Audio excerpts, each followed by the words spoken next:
Башкортстан Республикасының Милли симфоник оркестры бірінші тапқыр Татарстанда шығыш ясады. Милли оркестр концертін хабаршыбыз Искәндәр Гыймалдинов та қарап қайтты.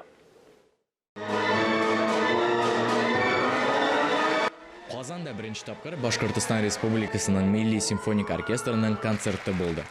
Уфа һәм Казан арасындағы мәдәни багланышларга юнәлтелгән матур чара Салих Сәйдәшев исемендәге дәүләт зур концертлар залында үткәрелде.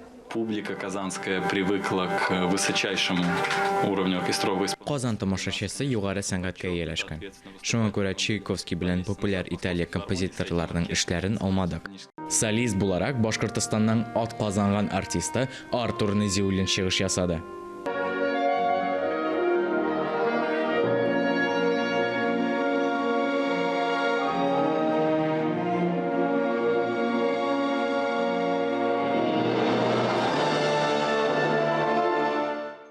Я очень люблю город Казань, я здесь поучился даже. Татарстан һәм Казан минем йөрәгемә бик якын.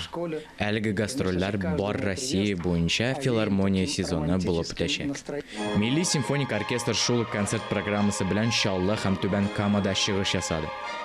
Искәндәр Гыймалдинов, Айрат Каюмов, Татарстан яңалыклары.